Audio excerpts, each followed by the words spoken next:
Hello everyone, this is Chitra Lal, faculty of TGT SST Suraj School, Rewari.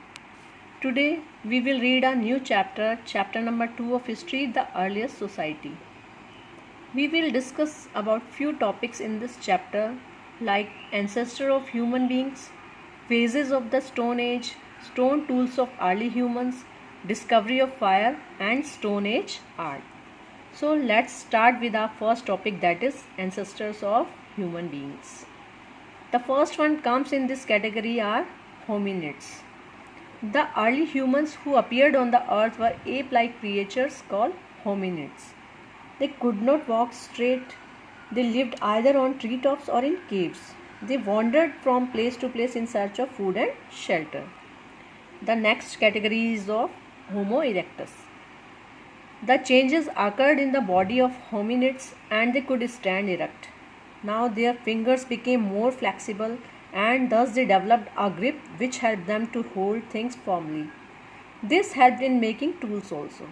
Now their brain case became bigger and their jaws became smaller and they were known as the Homo erectus. Now the last one is Homo sapiens.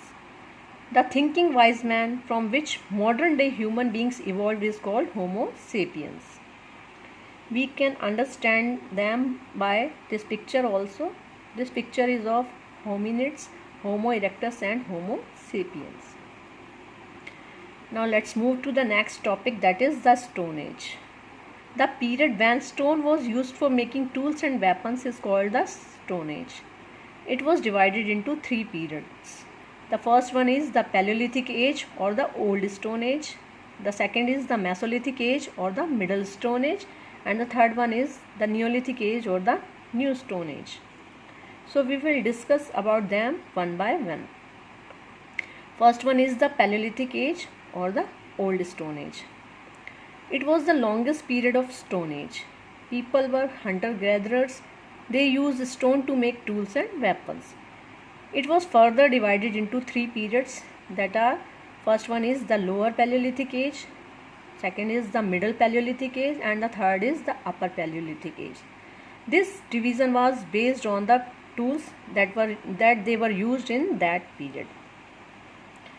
Now we will discuss how they lived in that period. The early humans were hunter-gatherers. They were nomads and they wandered from place to place in search of so many things. There were so many reasons behind their wandering.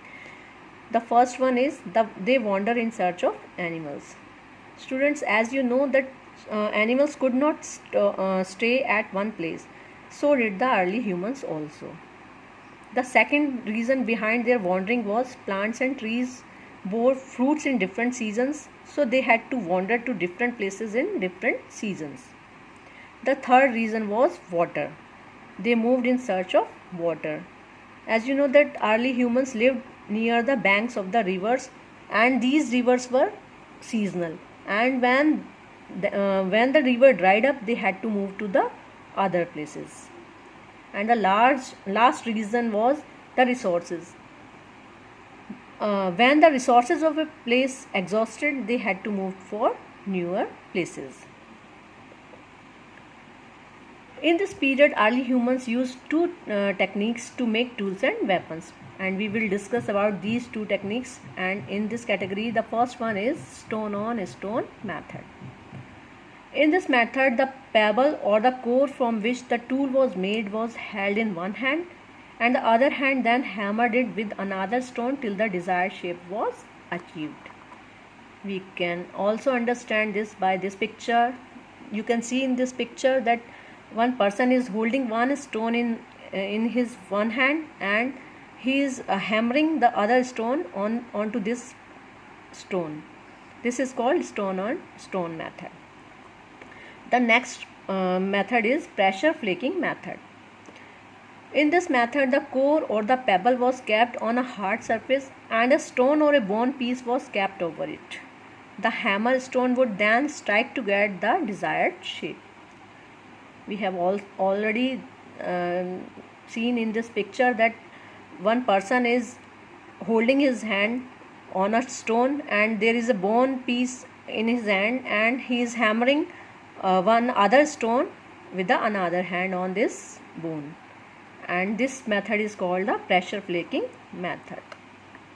Now next one comes the next period of the Stone Age, that is the Mesolithic age or the Middle Stone Age.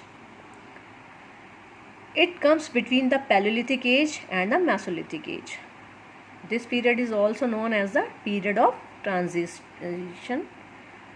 Why this is called the period of transition? Because in this period people started agriculture and they also started domesticating animals also, like dog, sheep, goats. They also domesticated these type of animals also, and they used small stone tools that were called microliths.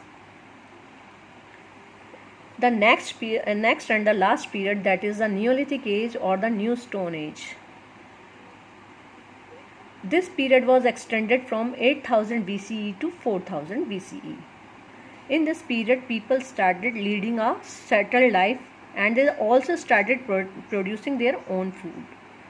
Now the tools became more sophisticated. The tools were more sharp, more designs were made in this period also. This was the shortest period of the Stone Age.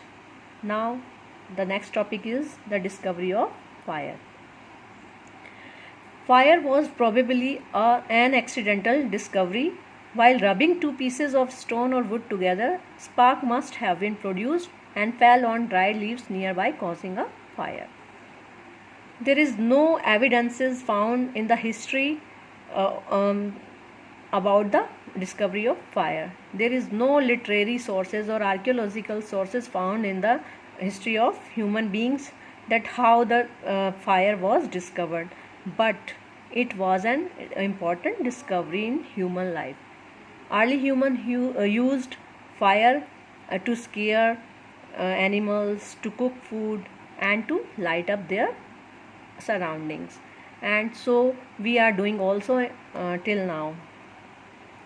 The last topic in this chapter is Stone Age art.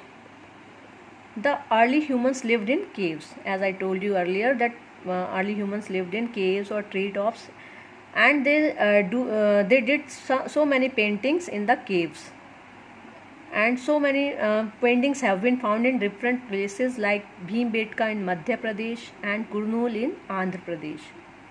People used red and white colors in these paintings. Green and yellow colors were also used in these paintings, and these paintings are now the World Heritage Sites. They are declared as World Heritage Site by the UNESCO in India. So I hope you will all understand this chapter and you enjoyed this session. Thank you so much.